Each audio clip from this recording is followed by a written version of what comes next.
ओम नमः शिवाय।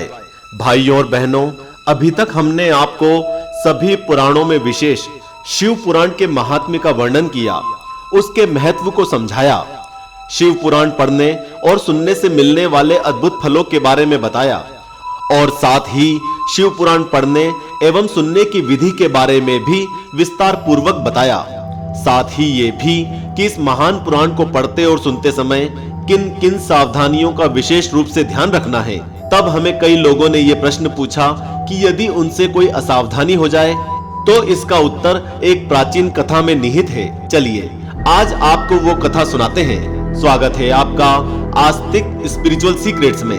प्रिय शिव भक्तों, जैसा कि हम सभी जानते हैं कि कभी कभी असावधानी से दुष्परिणाम भी हो जाते हैं। इस दृष्टि से अभिमान तथा कथा सुनते सुनते कुछ खाना और बड़ों को नमस्कार ना करना या कथा सुनते हुए सो जाना आदि स्थितियां ऐसी हैं जिससे अनेक दुष्परिणाम निकलते हैं। इसलिए ऐसा नहीं करना चाहिए। ऐसा ही एक प्रसंग आता है जिसमें मदहोशी में शिव की भक्ति से अलग होने पर कितने कष्ट उठाने पड़ते हैं, और यदि सब कुछ त्याग कर दोबारा शिव भक्ति में ही लीन होकर पूरी श्रद्धा से शिव पुराण को पढ़ा और सुना जाए तो जन्म जन्मांतर के पाप कट जाते हैं। इस विषय में एक प्राचीन कथा है। वो कथा हम प्रारंभ करें उसके पहले वीडियो को लाइक कर लीजिए और हाँ, इस पावन कथा को पूरा सुनिएगा ताकि इस कथा का अपमान ना हो। ओम नमः शिवाय। पुराने समय की बात है कि समुद्र के किनारे स्थित प्रदेशों में एक देश के निवासी बहुत दुष्ट प्रकृति के थे। वे पुरुष पशु वृत्ति से भरे हुए थे और स्त्रियां वेश्यावृत्ति से भरी हुई थी। उस प्रदेश में विंदुक नाम का एक ब्राह्मण रहता था। उसने अपनी सुंदर पत्नी के होते हुए भी एक वेश्या को अपना रखा था। वो धीरे धीरे अपनी पत्नी से अलग हो गया था। उसकी पत्नी चंचुला भी अपने काम के वेग को सहन न करने के कारण एक यार से प्रेम करने लगी थी। जब विंदुक को यह पता चला तो वह अपनी पत्नी पर बहुत नाराज हुआ और उसने उसे पीटा। उसके उत्तर में उसकी पत्नी बोली कि आप मुझ जैसी रूपवती और पतिव्रता को छोड़कर जब वेश्या के प्यार में पागल हो जाएंगे तो मैं कब तक अपनी इच्छाओं को रोक सकती हूँ? मैं कितने समय तक काम पीड़ा को दबा सकती हूँ? यह सुनकर विंदुक बोला, तुम्हारा कहना ठीक है। तुम 4 पुरुषों के साथ विहार करो, लेकिन कुछ धन भी कमाओ। इस तरह पति की स्वीकृति पाकर चंचुला कुमार्ग पर खुले रूप में दौड़ने लगी। समय आने पर विंदुक की मृत्यु हो गई और उसे पिशाच योनि में उत्पन्न होना पड़ा। चंचुला की जवानी भी अब ढलने लगी थी। वो एक दिन घूमते घूमते गोकर्ण प्रदेश में आई और वहां उसने एक मंदिर में पंडित जी को कथा कहते हुए सुना। जैसे ही उसने दुष्कर्म करने वालों के परिणाम की बातें सुनी तो उसे बहुत ग्लानि हुई।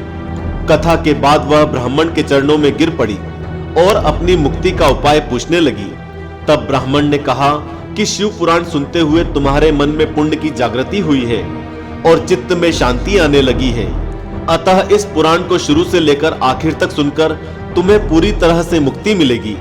शिव पुराण सुनने के बाद तुम साक्षात शिव को अपने मन में अनुभव कर सकोगी, क्योंकि गणेश, कार्तिकेय आदि सभी देवताओं की भक्ति भी शिव पुराण के सुनने से प्राप्त होती है।